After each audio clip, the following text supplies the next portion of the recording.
Okay, so Alex or Jordan, who am I today?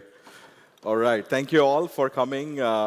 Great to see everybody here. Houston, how many of you have been to previous QSCs? Okay, good amount. So you guys have traveled, I think we were in Orlando, Las Vegas, San Diego. Back in the day, we used to be in San Francisco. So thank you all for coming. And as a thank you for all the efforts that you have taken to be here, we have decided to eliminate risk for you. So by not hosting this conference in Las Vegas, we have eliminated the risk of you losing money in gambling so that you can spend more money on Qualys today.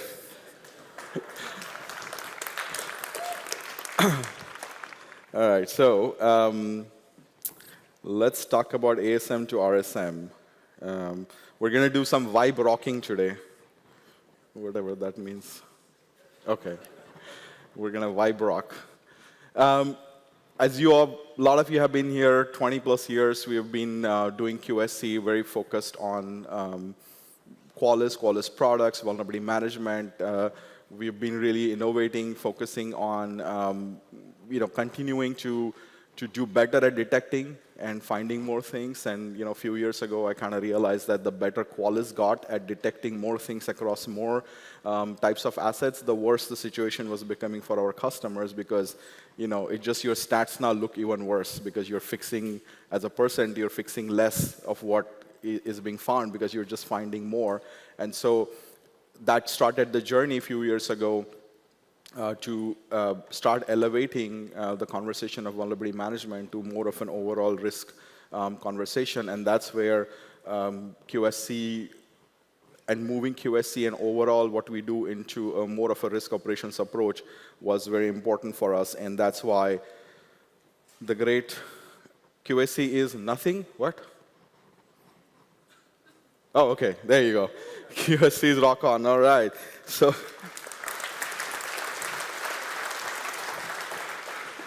the marketing team was taking a little bit of liberty and creativity there with those curtains going back and forth. So the deck was uploaded this morning at 4 a.m. by the marketing team. So you and I are in this together. We're just going to make up stuff as we go along with some of these slides, as you can see. But I have been at Qualys for 21 years, I think, or 23, I don't remember.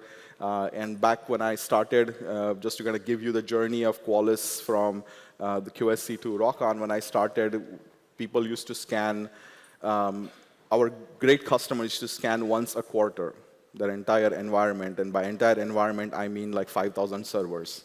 Right? And Mario is agreeing with me very vigorously. He's been with the journey with us for many years. And then you would give the report, and you would give your IT team 90 days to fix things, because I guess attackers were not really taking it that seriously. And people would be like, man, wow, like that customer scans every quarter. Like, I wish I could do that. So we have gone from that to when we release the agents, we're scanning like every 4 hours now and giving you real-time, up-to-date information. And then some customers are coming back and saying, like, hey, that's not fast enough. Like, you should be checking every 45 minutes. And I'm thinking, like, how quickly are you fixing things? Because if you're not, that's like, you weigh yourself 4 times a day, but you don't go to the gym. As you can tell from last QSC to this QSC, I have applied 25 patches. So that's been the journey that we have been on, is how do we elevate the conversation from vulnerability detection to patch management, now to overall risk management and ROCon. And really, risk management, when we talk about it, is really a business conversation. And so it's been interesting last 1 year as we've been having these conversations. Half the folks are still like, look, my job is to scan. Like, that's somebody else's job to patch. And I'm sorry, that's not the case anymore, and we'll talk more about that. So as you become, and one of those videos talked about is at the end of the day, cybersecurity is a risk management exercise to the company. That's all we're doing, is trying to manage risk from digital assets. And every single person working in cybersecurity is a risk analyst and a risk operative, and you're trying to do is reduce the risk. And almost none of us have risk in our title. Definitely I don't, but I do take on a lot of risks going forward. But you are kind of in an environment where everything we do is about risk management, and risk management is not just the person who's scanning and the person who is patching. It takes a village. Risk management is about understanding your business. Risk is very simple. You pay a certain amount of money to reduce the possibility of a certain amount of loss. So if you don't know how much loss you're going to have, if you don't fix something, how much money are you spending? How do you know that? That's like you pay $50,000 to insure your car, but then the car is only worth $25,000. So if that's how we're doing it, then we're not doing it right. And so that means that we have to involve the business, we have to involve the CFO, we have to involve the board members. A lot of CISOs really wanted 5 years ago an opportunity to be in front of the board, to communicate, to talk about it, because cybersecurity is so important. And they got the opportunity to go to the board. And then after the first board meeting, they don't want to go back again. Because they are talking about vulnerability counts, that means nothing. Then they started, hey, let's talk about how many we patched. That also means nothing. Then let's talk about ZTNA, MFA, 2FA, all kinds of stuff. Still means nothing. The board is just asking, guys, forget the numbers. Just tell me, are we like 5 times safer than we were after spending $10 million? Can't even answer that question. So your IT team, how do you partner with them? And so that conversation really expands. And at the end of the day, cybersecurity and any risk management essentially has 3 components. There is how much you spend to mitigate, how much you spend to, how much you accept risk. We all accept risk. No matter what you say, my policy is to fix everything. We are all accepting certain amount of risk. By doing nothing, we accept risk. By doing something a week later, we accept risk. We're always accepting risk. How much risk are we willing to accept? And the remainder of that risk, which you cannot mitigate, you cannot accept, how do you transfer that to cyber insurance company? And so that is the equation of risk management. And so today, and with ROCon now, it gives us the ability to enhance the conversation from what my first QSC talk was. The latest and greatest at the time was the feature that I coded, was the ability to pause a scan on Monday morning and resume it on Friday. Because of course, attackers were also respecting your windows, right? They're like, hey, let's not scan these guys during the week. What if they go down? But we have evolved from that today to the panels that we have today, the conversations that we have today have CFOs. We have a CFO panel. We have CIO visibility into how CIOs think about things. We have cyber insurance today. So we have added a business track. We also have a CEO here, at least one. So I'm happy to talk about anything you guys would like, how I see. And Jonathan and I, we have our conversations. So between our CFO and Jonathan, the conversation goes this way. And I'm sitting in the middle. Our CISO says, I would like $2 million increase in cyber budget. And then the CFO goes, what if I give you $100 million? Will we be fully safe? And Jonathan's like, of course not. We're not going to be fully safe. She's like, OK, here's $50,000 then. Because no matter what, your answer is the same. So that's not entirely true, because one of my board members is here, so I don't want to answer that at the board meeting. And that's why the evolution of ROC and what we're doing is very important for us. And there's a lot of conferences out there, about predatory birds and about ignition and all kinds of stuff. But we're just a conference where you can go talk about cyber risk, overall cyber risk management as it relates to business. And so that's why we felt there would be a great opportunity to expand this beyond just what we do at Qualys and include our partners, include everybody to kind of go to that. So I don't, like I said, I don't know what's next on this slide deck. We don't know where we're going to go on this one, but I can promise you one thing for sure, I will go over my time.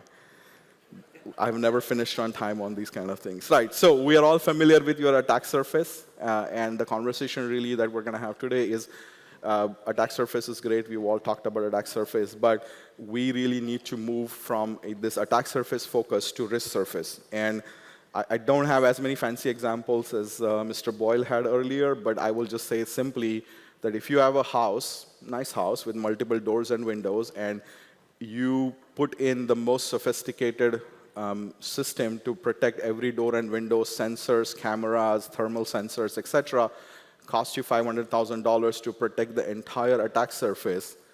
But if an attacker had gotten into your house, the only thing they could have taken was $50,000 in your closet.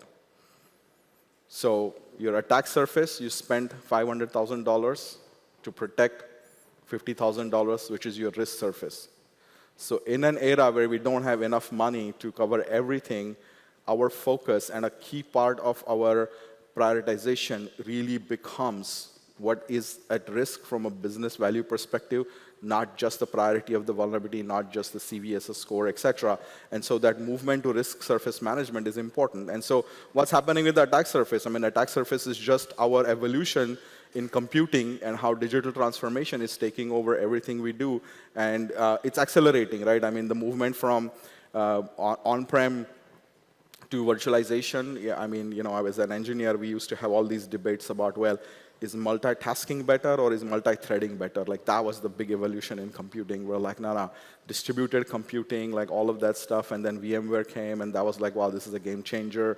And then people moved into the cloud. So that movement from on-prem to VMware versus, you know, virtual machines to the cloud was a little bit faster. People did some lift and shift originally just to check boxes and just moved the same old crap from their on-prem into the cloud, and were surprised, like, what, I'm having the same issues? Of course, you're having the same issues, right?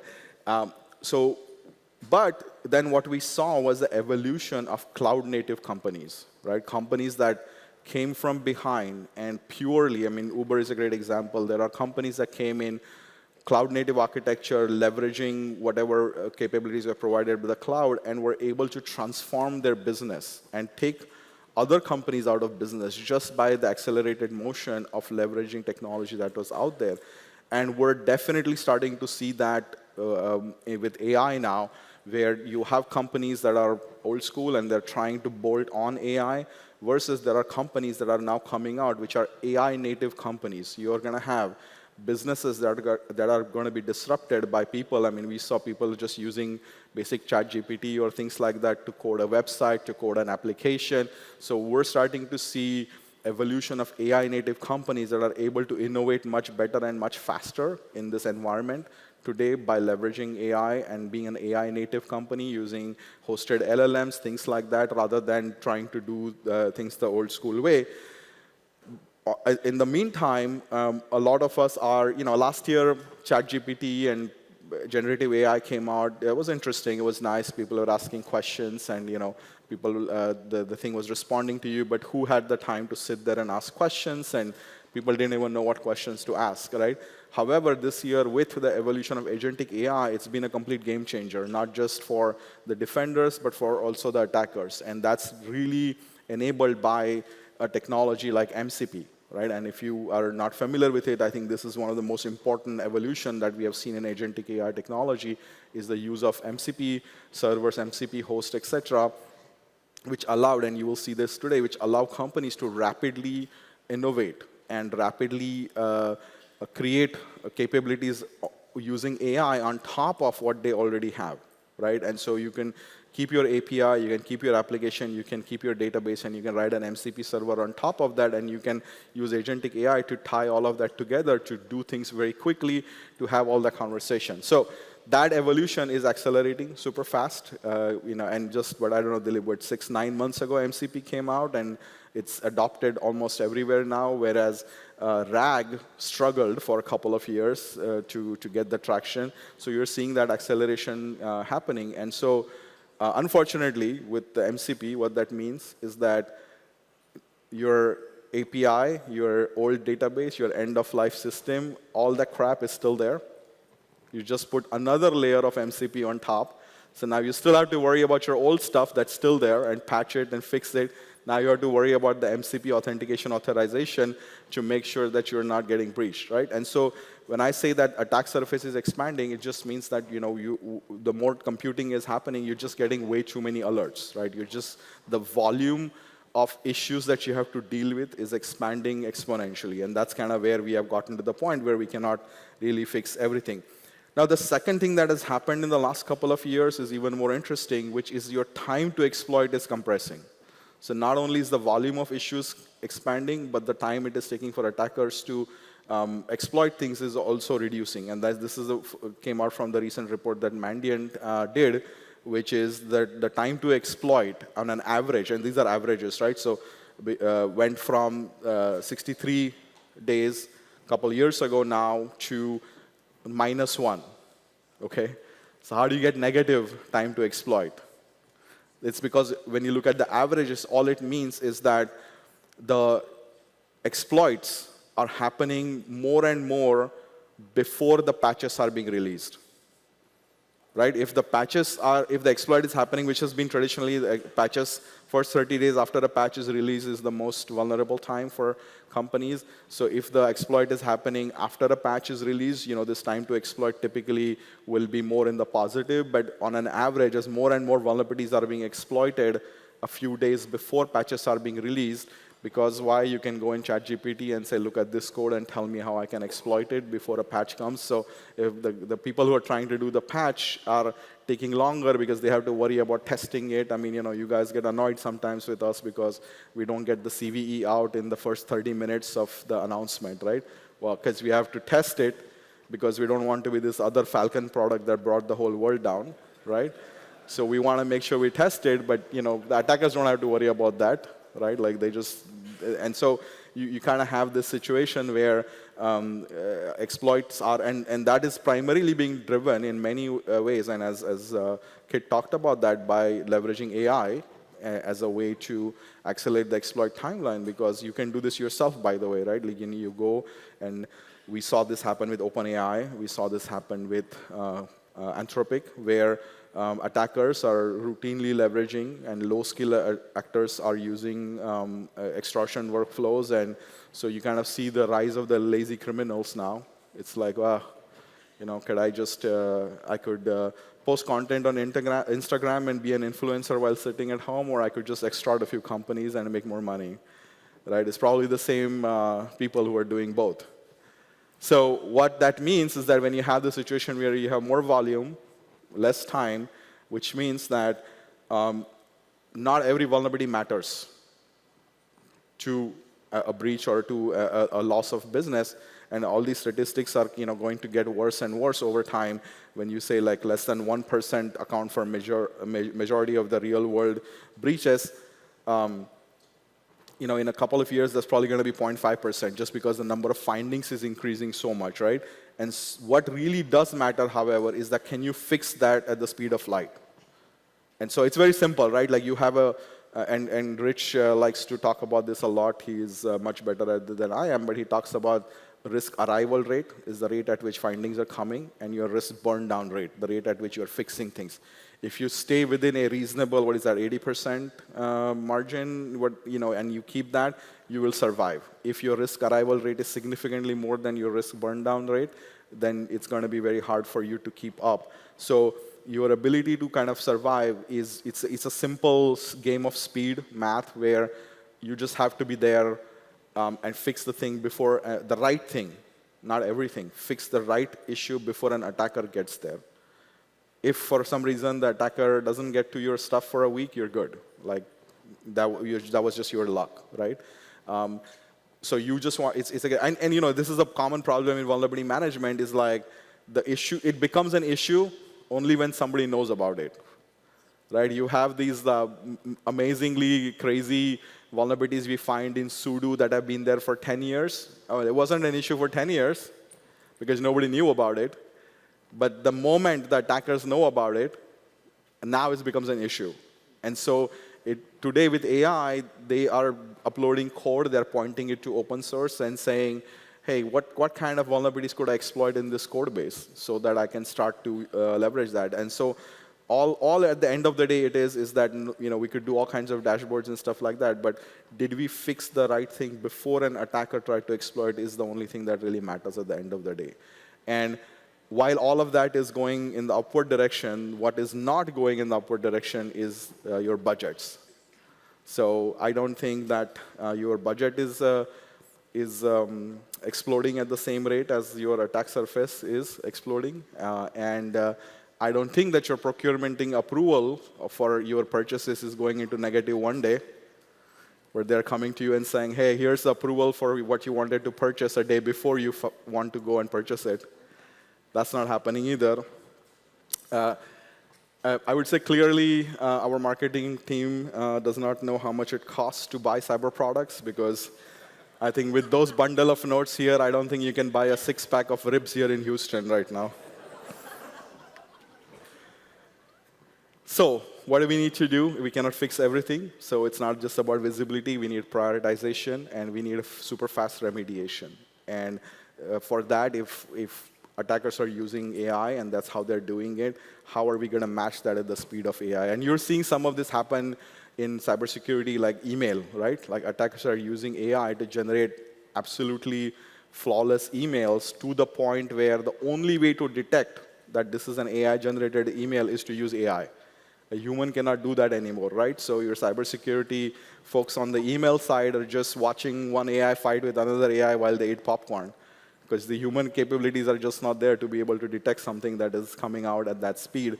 And so that is something that we have to figure out when we don't have enough funding to fix everything, and things are coming at a faster pace. What is our risk? What is the thing that we need to focus on that actually will cause risk? And so that goes to the question of what is cybersecurity, which is a risk management function, extremely well defined in this very, very amazing book by Rich Seierson, who's sitting here. I've never read this book, but I've been told that it is very amazing. I highly recommend you buy it. You don't have to read it, but you can you buy it. I get 25 cents of every copy that he sells, so this is my retirement plan.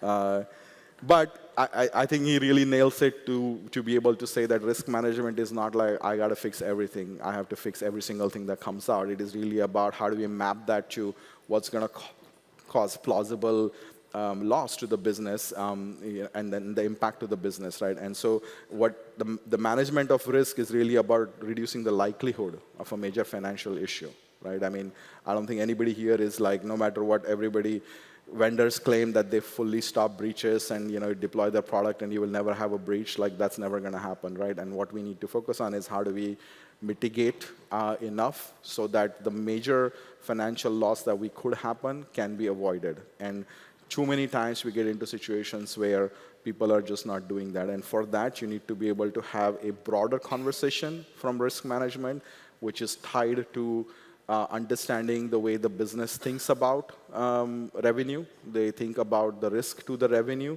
the top line, the bottom line, however you look at it. And board members, you got to involve your reporting so that you can talk to your CISOs, you can talk to your CIOs, CFOs, et cetera. So at the end of the day, when you talk to your finance team and you tell them that you need this new whatever ZTNA or something like that, you could see the complete blank on their face. They don't really understand or care. And so he made a really good point earlier about the squeeze between the company wanting to do more AI and the attackers using more AI. And so when you go and ask for $1 million additional for cybersecurity, and the finance team is thinking, I could give this $1 million to the IT team that is promising they are going to deploy this new AI capability, which will give the business a 5% uplift on the top line. Or I can give it to the cybersecurity person who's saying, we'll make it better, trust us. Better by how much? We cannot tell you that. How do we pivot that conversation where you can say, look, we have a $500 million a year business. A ransomware attack could cause us up to $10 million a day loss for up to a 7-day period is minimum, what we see right now, based on what is happening in our industry. And currently, when I look at the exploitable issues, misconfigurations, et cetera, we are at an elevated risk. Let's say it's a possibility of 70 on 100 of an attack happening. And if I fix 5 things, which will cost $250,000, we can bring that risk level from 700 down to 400, which is our risk appetite. And now what the CFO hears, okay, if I give $250,000 to them, they are going to reduce the possibility of a $10 million loss by 80%.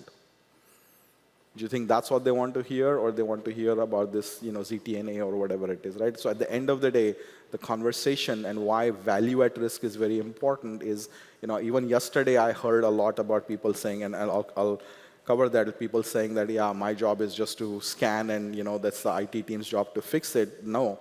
When you are giving your IT team things to fix that actually don't matter to the risk, you're essentially taking away from innovation that they could be doing to do something new.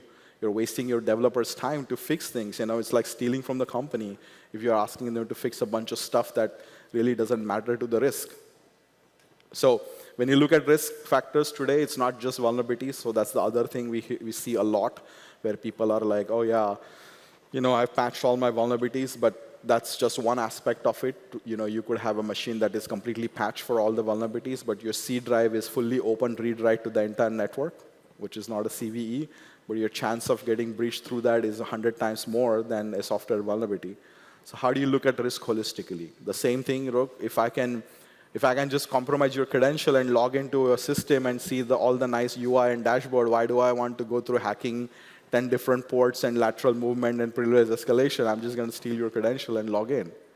So what does that mean that my Active Directory or my Okta says that this particular user has two-factor disabled, and that user has a login on a device that has a privilege escalation vulnerability? How does that coming together actually give me a true picture of my risk? What's my true risk? And that's what we need to be looking at, is what does that mean when you have these code scanning, false positive as a service type capabilities where they're throwing millions of CVEs that you're never going to fix? What does that mean to the business? And we don't have that conversation. And so today, what is the state of posture management? XSPM, you have a posture management product for everything. And each one has its view and dashboard. And so today, what are we doing? It's dashboard tourism.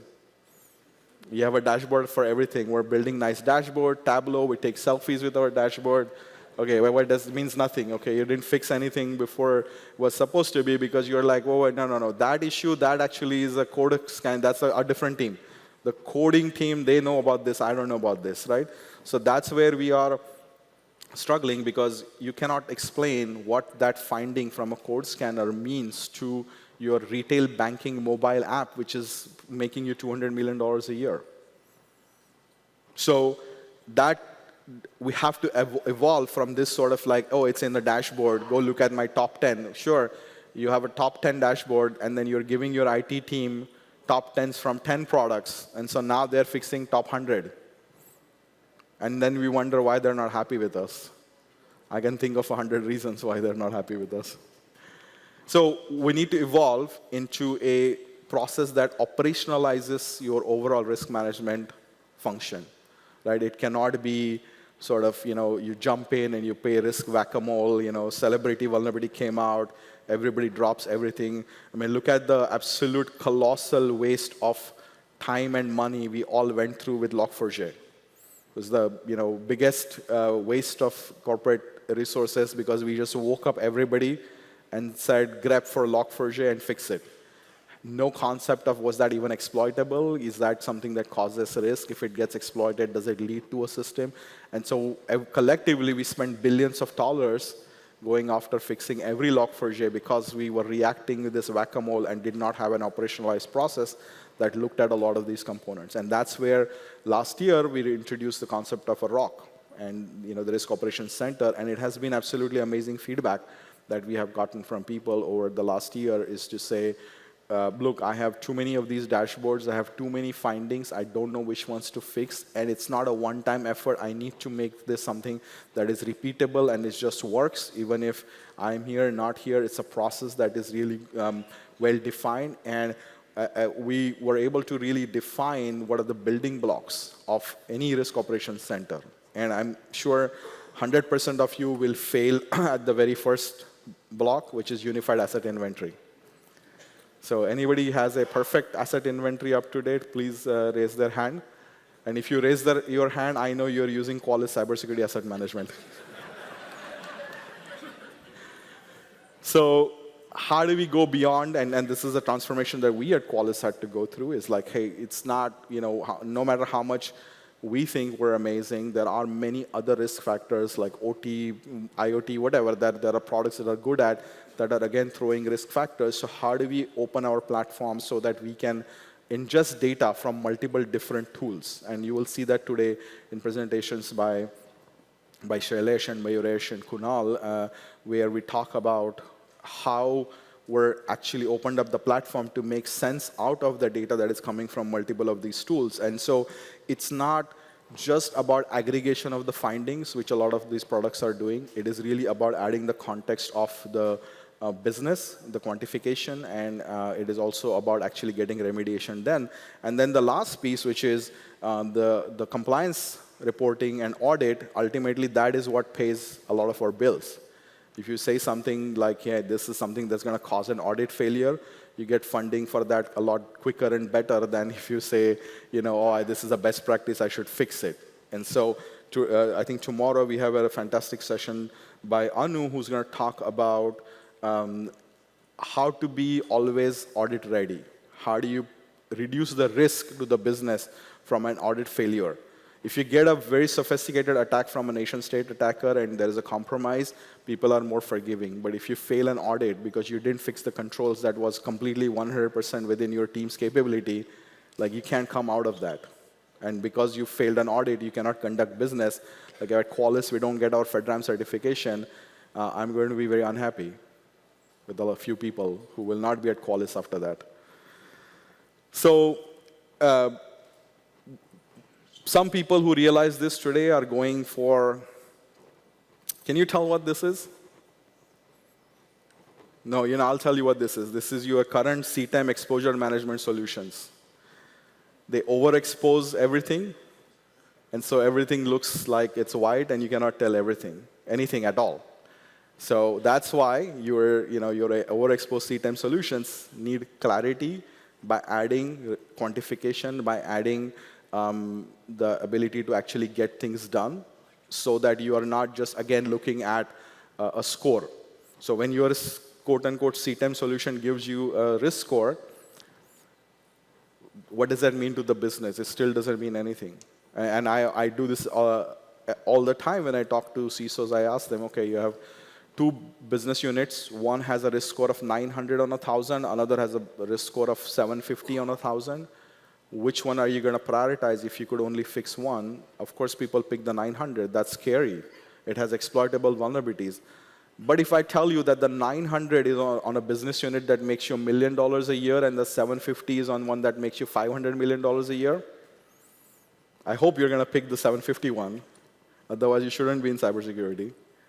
But the point there is that all of your technical prioritization went out of the window the moment I told you how much loss your company will have, and your prioritization switched 180 degrees in your mind the moment we added. So any prioritization that you do without the quantification is honestly not really useful. It's just a stepping stone, but it doesn't get you to the ultimate goal because, yes, you will still end up putting a lot of effort in fixing things that don't necessarily matter to the business. And so that's where with Qualys, when we introduced the enterprise true risk management solution, Qualys ETM, which is our version of the Risk Operations Center in the cloud, we have gotten very, very positive feedback, and that really is what sort of pushed us to start talking about ROC and the ROCon and things like that, because that is enabling us to give a complete visibility. And at the end of the day, with risk management, you got to be able to measure your risk. You got to be able to communicate that risk and eliminate that risk. And I talk about communicate because that is very, very important. It's more important at times than your ability to detect things. Communication is very important, and we are one of the few, if anybody else is doing that, cybersecurity products that actually talk about how important communication is. Because today, how do you communicate? You scan, you take 10,000 CVEs, and you give it to the IT team. Then there is a small fist fight, yelling, chair throwing. They go away unhappy because their bonus is tied to that. Come back a week later saying, yeah, okay, we fixed these 10,000 things, and you communicate with them saying, thank you very much, here's another 10,000 things to fix. And then you wonder, why do they not like us? So communicating, imagine that conversation is switched where you can actually say, Don't worry about those 10,000 things. Here are 11 things. If you fix these 11 things, you will be the hero that brought down the risk of losing $10 million by 80%. If you communicate that, they are going to come back and ask you, can I fix some more? So the communication is very important. The same thing I told you, the communication to the CFO is important because you need to be talking about the spend is going to reduce how much amount of loss. Communication to the board. Was the board, again, same thing. They don't really understand or care about the minors of the CVE or something like that. They just want to know we're spending certain amount in cybersecurity. Is that keeping our overall risk under an acceptable level? That's it. Like nobody's expecting it to be zero, right? But we are spending some stuff, and is that keeping it under, like with any risk, is it under our risk tolerance? Is it under risk appetite? And of course, at the end of the day, if you don't eliminate it, what's the point of all that dashboard tourism? And so, of course, with ETM, we're helping you measure that risk, right? Everybody loves this, the wall of shame, which has to be there with every product. But we can't qualify that now with better communication because we're able to communicate now. This is to the point what I was saying. When you communicate to the business and to the board and everybody, it is not about what CVEs and counts and stuff. How many CVEs doesn't matter at all. Are you able to say that my business is 146 million? This is how I look at my business entities. And my overall risk score from my vulnerabilities, misconfigurations, identities from my 25 different cyber tools coming together is letting me keep my risk score below a risk appetite of 400.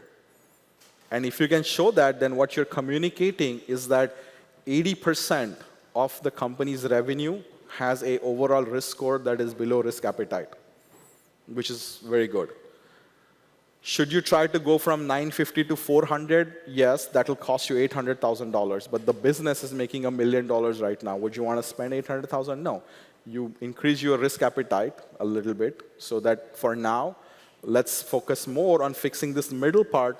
So if we can get this 80 million, my math is not so good, but if we can get this 80 million, then we're going to push more of our revenue to be protected in a better way. That's the communication, that's the conversation that the Risk Operations Center is enabling. So this is something you can get today out of your Risk Operations Center, ETM, is can we communicate this way to the stakeholders in a way that makes sense. And then the last part, like I said, is the elimination. So why do we struggle with elimination? We blame the IT team because they're not fixing things, blah, blah, blah. But at the end of the day, patching is kind of violent, right? Like it causes operational issues. So if you give them 10,000 CVEs, 10,000 CVE fixing could be 1,000 patches. 1,000 patches is 1,000 opportunities for things to go south on your assets.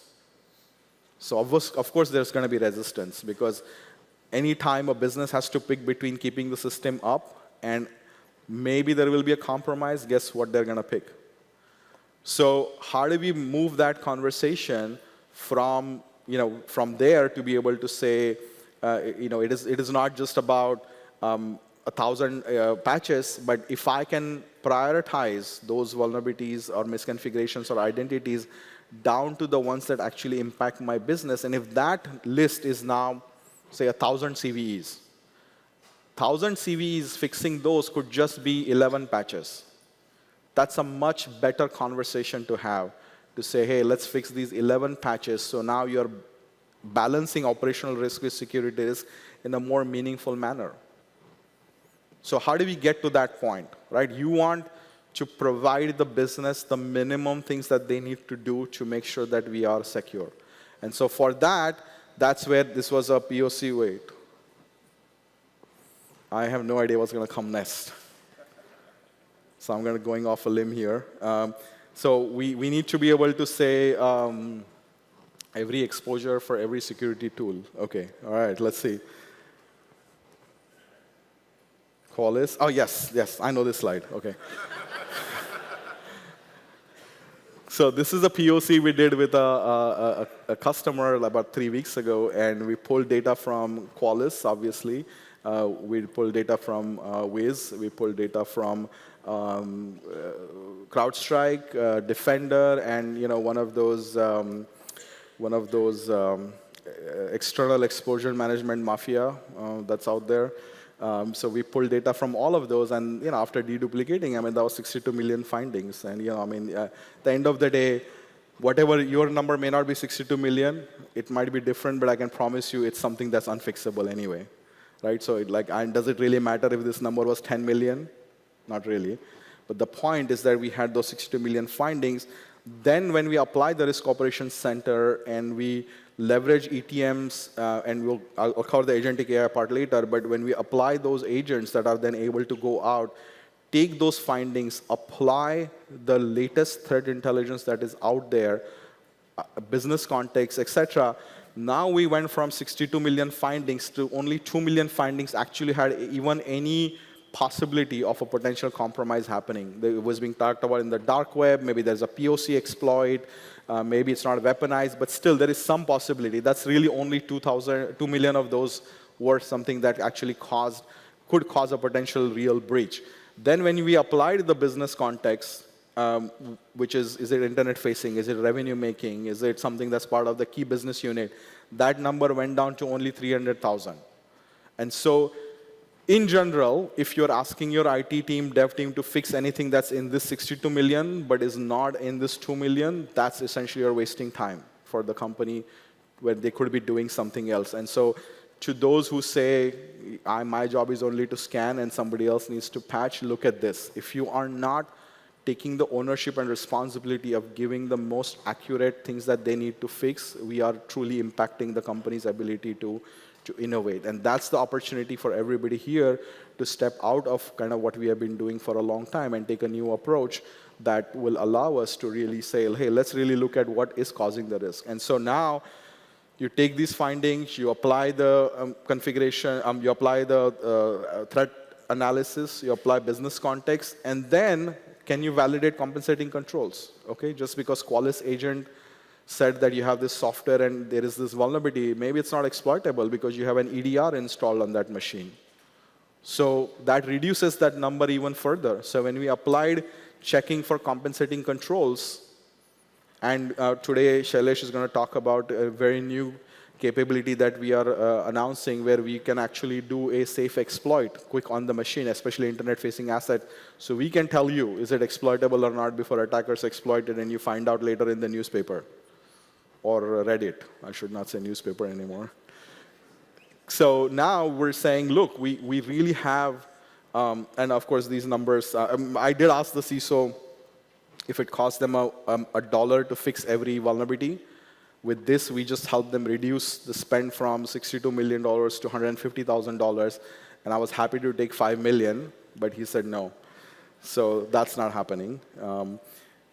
Now, we still got to fix those 150,000 at the speed of yesterday. So for that, we need to very quickly be able to triage those 150,000 to say which ones can we patch with Qualys or SCCM or Intune, whatever solution we already have. How much of it can we mitigate? So last year, when 5 years ago, when we were crazy enough to come up with this idea that you could just patch with Qualys, and a lot of people, including some of the very famous analyst firms, told me I was an idiot to think that this will work. And again, it's not that I'm not an idiot, but to say that was the problem. We installed 140 million patches in our customer environment in just the last 12 months. Okay, so anybody who tells you IT and security teams don't come together to figure out how to leverage cybersecurity-focused patching, they are just in ignorance phase right now. This is happening. But we elevated the conversation even further with mitigation, where we can now apply quick, small mitigations because our threat intel team constantly looks at how attacks happen.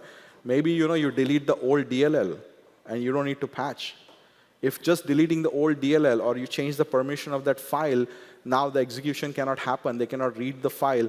That can prevent the exploit. So when you have that -1, is because you don't have a patch and 0 days are being exploited. You need a way to very, very quickly operationalize before you even wake up in the morning.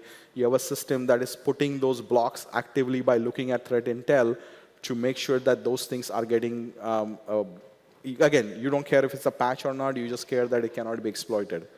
If there are multiple ways to do that, and by the way, you could mitigate it right now, and then 2 weeks later, you can apply a patch, right?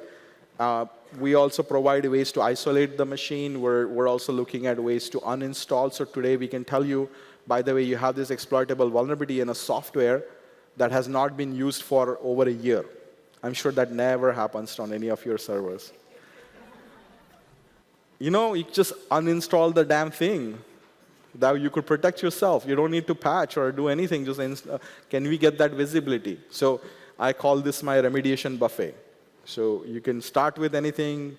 You can mitigate initially, then you can uninstall, then you can patch, and you can. But at the end, there is no one silver bullet that is going to help you fix the risk. So we need a comprehensive approach where the elimination component actually gets you to the point that without human intervention, you are actually able to get to the point where at least you're presenting to the human saying, hey, these 5 things we need to patch yesterday, can I go ahead and do that? And here's a safe way, a safest way possible that we could do it. There is nothing like zero risk anyway. And so, of course, for that, we really have to have an absolutely fantastic threat intel capability. So I really believe in democratization of threat intel, and so that's why we really work with multiple different providers. We take threat intel. I think some of you probably pay for one or the other, but at the end of the day, you always have somebody find something quicker or faster or whatever it is. But we also spend a significant amount of investment in doing our own threat intel and our threat research. That's why at DEFCON, this year and for the last many years, we have been the only vulnerability management vendor that has even been nominated and has won multiple awards for original research. We found the best RCE. I think there is a unicorn throwing up. In case you are wondering, it is actually a unicorn that's throwing up. But that's what our researchers love to get. So that's very important for us, so I put that slide out there. So now let's talk about how are we going to prioritize and fix these things at the speed of, getting it before the attackers do. So if attackers are able to go in and say, how do I exploit this vulnerability? Write me a piece of code that will allow me to run this on these 17 organizations so I can compromise them. How can we do that leveraging agentic AI? And that's where agentic AI has been absolutely transformative, because it has to be a human and AI collaboration that is coming together. And that's kind of where we took the approach where we felt like with Risk Operations Center, once we bring all your inventory in one place, you bring all your findings in one place, you bring your threat intel, you're bringing your business context, we can leverage multiple different AI capabilities to get you in every stage of the Risk Operations Center, help you get a little bit faster, a lot quicker, be able to get to the, even yesterday was Patch Tuesday. And how many of you had to leave your training to go deal with Patch Tuesday because of the manual? You ask about Patch Tuesday, somebody goes, they have to download data from 5 different tools in Excel sheets and pivot tables, and then they send you something that still doesn't make sense to you after a week. How do we take capabilities of agentic AI to really automate and understand and learn a lot of these processes? Even simple business quantification. A lot of people say, I don't know how to do the quantification. We have an AI agent that goes out and looks at all your public filings and can pretty easily tell you that you have 25 different entities, how much money is each entity making, and we'll see a demonstration of that today. And at minimum, you should align your risk management approach to the entities in the way that the business is reporting these to the investors in the street, because that's, if they're looking at revenue of $150 million, telling them that there is some load balancer in Seattle that has an exploitable vulnerability means nothing, unless you're able to say that load balancer is part of this $150 million business unit. So we look at it in terms of location and team ownership, not in terms of the way business goes. And that's where we see the opportunity why we unveiled a really interesting approach for agentic AI with a truly AI-native risk operations center. And we took a bit of a different approach because, like I said, a lot of people are like, we got AI, trust us, don't worry about it. It's happening because of AI. But how do we make this a true human and AI interaction where it's a good working relationship and a balance? And that's why we approached it with this concept of, and I don't want to over-rotate on marketplace. It's not like you can buy and sell agents. That's not good. But it is the ability to say that you have named agents with profile persona skills that have very specific skills that you can leverage for whatever you need. Sometimes you just want to go analyze your attack surface and come back with a report to say which 5 ports are the riskiest for me that are external facing.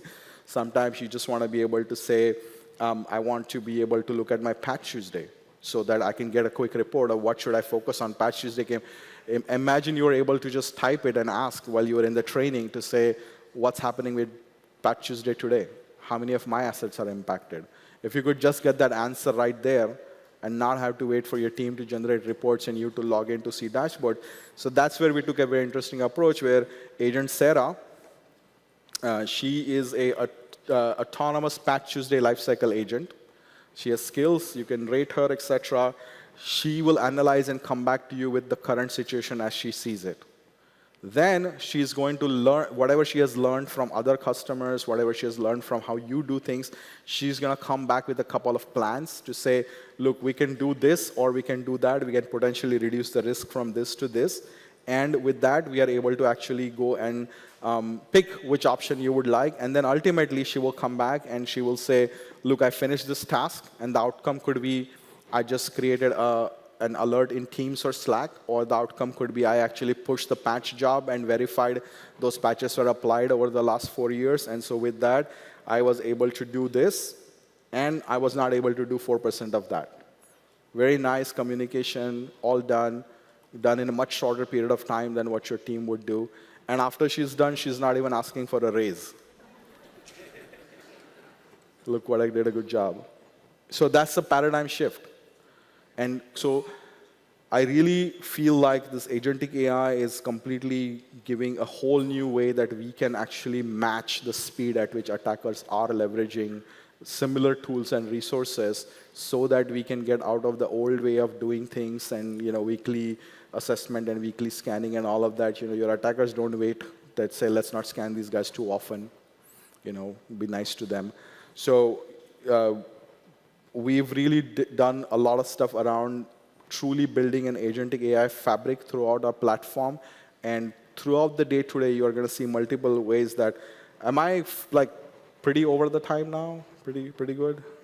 Okay, I'm good. Okay, all right. So I pay for this, so it's okay. I can go for however long.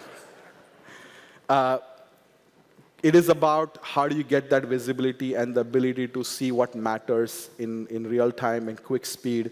And so part of this is, on my phone, I have now a Qualys mobile app that allows you to see immediately what is the latest threat that came out and how many of your assets are impacted. Because, when SharePoint comes out, your first question is, which godforsaken business unit is even using SharePoint right now? I have no idea.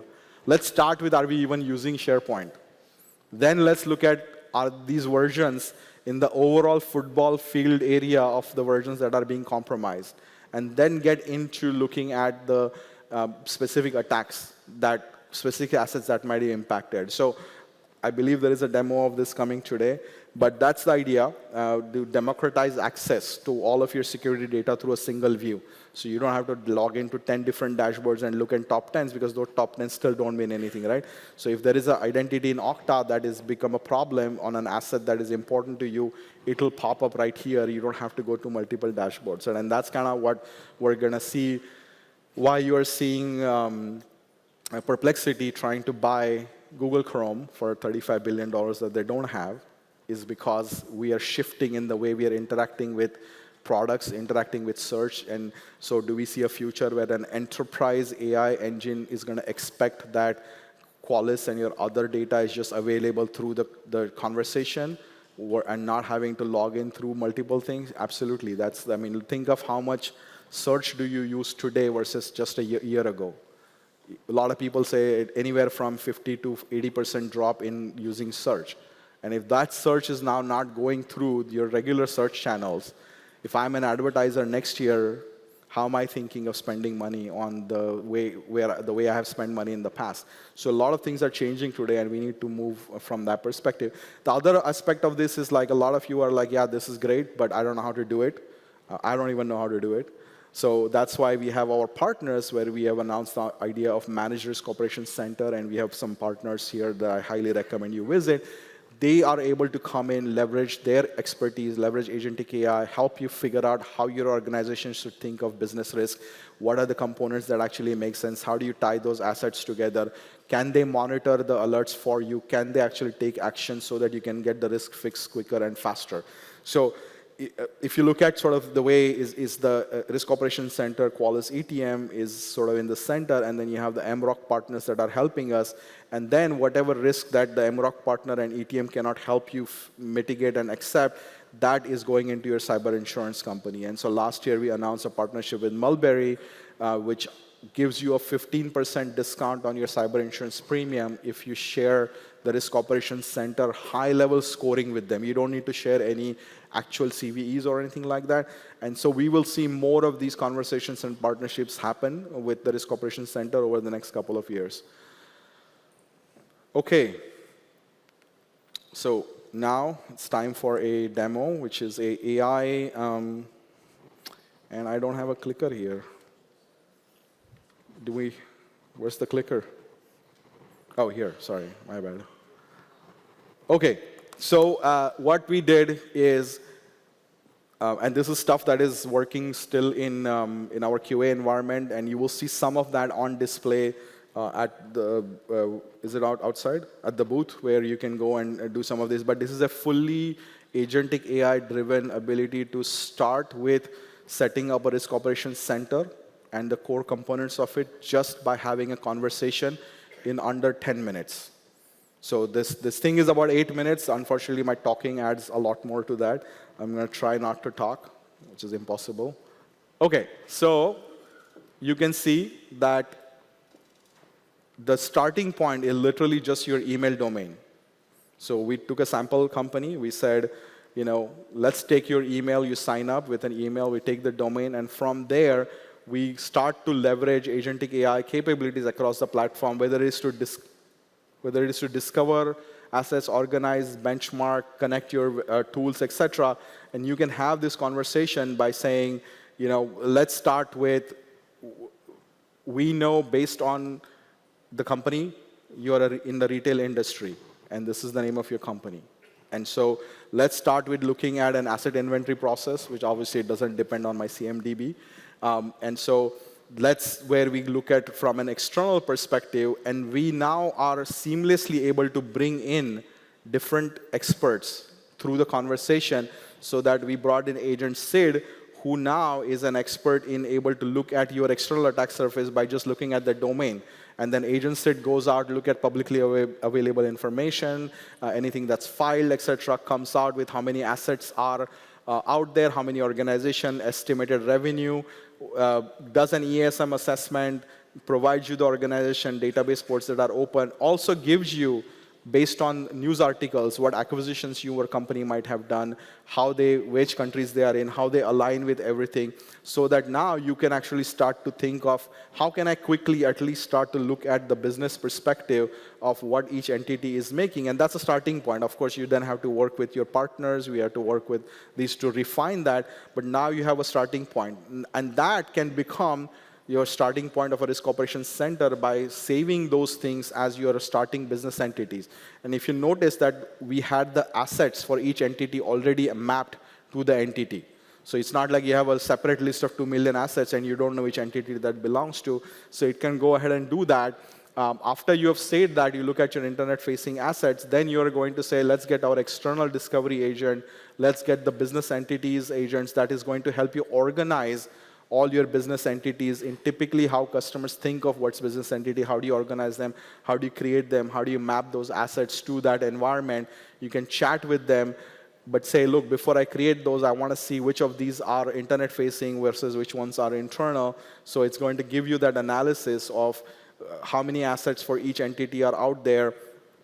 After that, you can say, well, let's create these entities, map the dollar values based on your external attack surface report.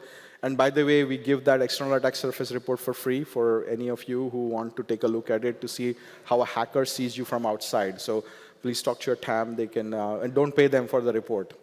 The TAMs will take money for anything. So that report is free. So now we kind of have a structure put in place of how we look at the organization. Now let's start mapping to say, what is my risk appetite, right? Of course, we have to, one of the things that Shailesh will show today is that we have a lot of access to insurance company information that will help you assign a starting risk appetite based on the industry that you are in and looking at what your peers are doing to say, where do you start as a risk appetite, right? So then we say, let's bring in third-party data because it's not just Qualys. How do we then go and map and say, well, which ones would you like to create connectors for? And so now the business entity expert is going to bring Agent Tara, who is an expert in helping you configure these connectors. You can chat with her. You can have a conversation. So you can say, bring Qualys VM, CrowdStrike, EDR, security scorecard. That will then kick off quickly the ability to configure these connectors, take your credentials, which obviously we're not going to show here. But then with that, it's going to come back and say, OK, I'm configuring all these connectors for you. You can, of course, enter your credentials in a separate place. But once that is done, you can just type and say, yeah, I want daily incremental sync. And only maybe on Sundays you can do a full synchronization, right? Think of how today you're doing this in many products where you have 15 different clicks to get to something. Now you can just have a conversation that says, can you do this incremental sync and do that for me? Now once the connectors are done and you can go and you can put your credentials, etc.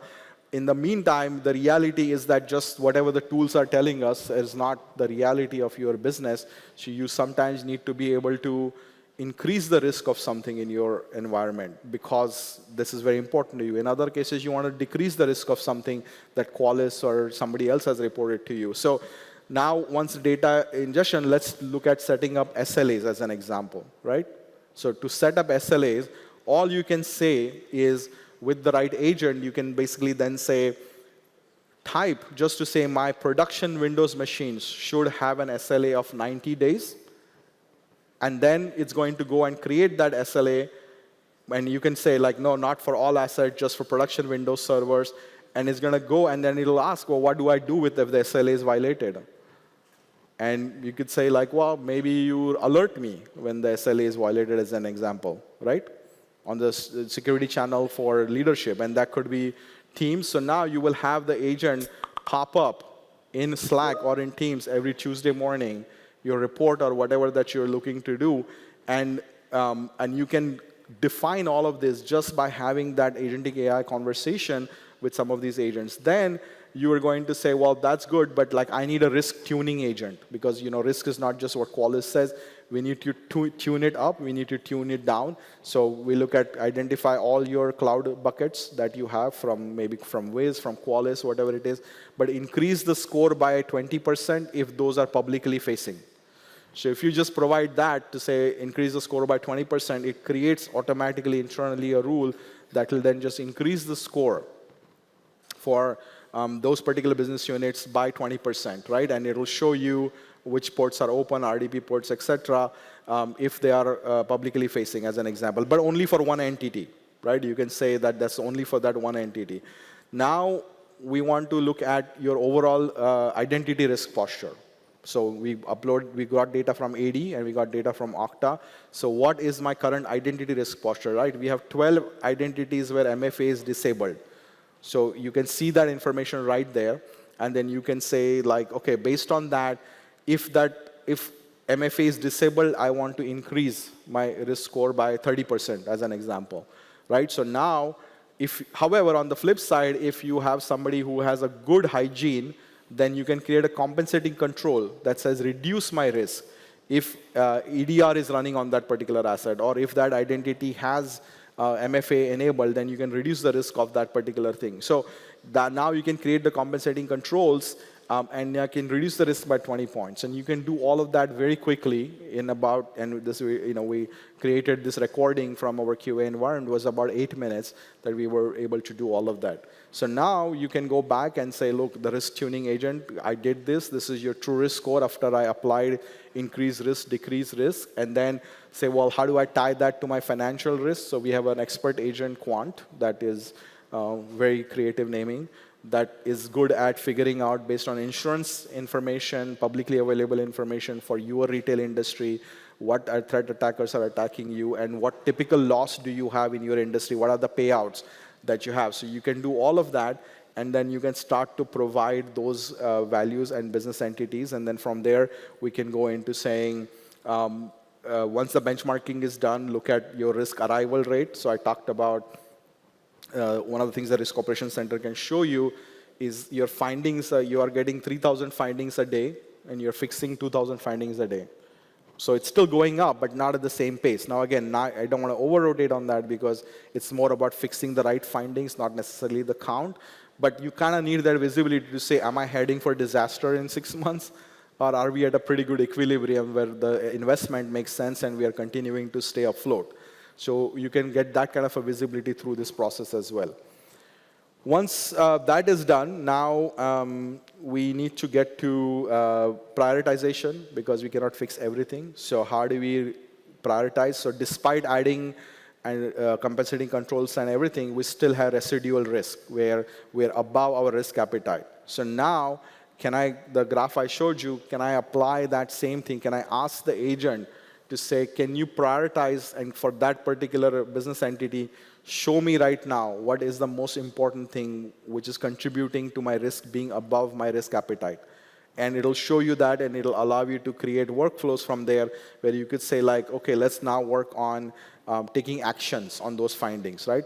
Recommend a remediation strategy. Which should I patch? Which should I mitigate? Which one should I uninstall? So recommend some strategies that allow me to do that. And so then you're going to have an agent that is really expert in understanding and looking at mitigation strategies. It understands how to look at patch success rate. So it can look at all the patches and say, these patches are pretty successful. And so then you're going to have agent that is coming in and actually helping you come up with a plan. And then you can also execute the plan to say, look, if I fix these findings, and if I apply a mitigation job where we patch 1.2K and we apply mitigation for 700, the score can go from 850 to 790. Should be a little bit more, but that's the reality of what it is. And so you can create the patch job, or you can just get an email sent to the right team to say, guys, can you mitigate or fix these specific ones? And that could be a Teams channel where this thing gets posted. And then now you can say, after all of this is done, that's your risk management. But then we have to provide compliance reporting. So now the good thing is that because we built all the connectors, and you might have Qualys collecting information about your configurations, we can also tell you that as of today, if you look at NIST and your compliance mandates, currently, I'm a little bit ahead of the remediation agent, but let's get the audit readiness agent. So with the audit readiness agent, you can now look at to say what audits matter to you, and then you can say pick the different mandates that are important to you. Once you pick the mandates, then you are actually able to say, based on the current tools that you already have, and that could be data coming from Waze, from CrowdStrike, from Qualys, we can say how many technical controls are you ready for. Your audit readiness today on technical controls is only 30%. And it's obviously different for each mandate because they all need a different, and based on audit failure, that could be a $3.1 million impact to your business if you do it like that. So what's next? So we have evidence that we have mapped for 22, and then there is missing evidence for 148 controls. We don't know how to answer that. Now, Qualys and many other tools, we only focus on the technical checking of the control. But what about controls that are non-procedural, like that are non-technical, they are procedural controls? So for that, leveraging agentic AI and LLMs in the backend, we now allow you to basically point us to or upload all of your compliance documentation that will help automatically fill out a lot of your procedure controls, like, do you have a training program in place? Do you have a password policy that is documented? So a lot of these non-technical controls that require you to look at the evidence, that can also be now done by just uploading. You saw the file was uploaded. You can upload a file. You can point to a file.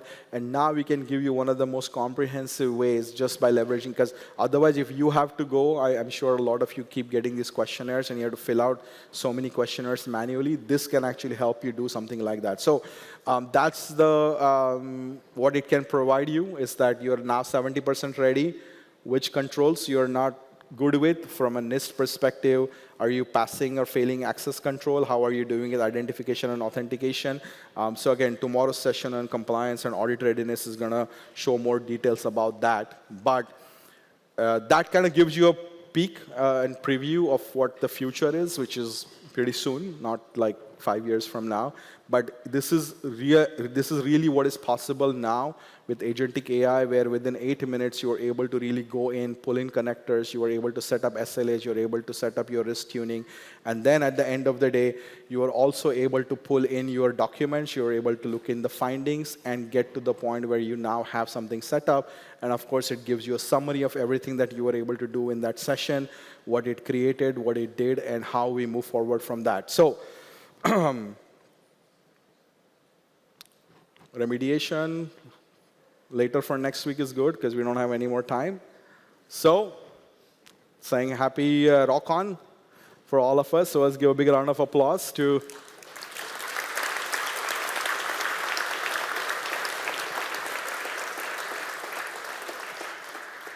So it did ask me for asking the audience for a name for the assistant.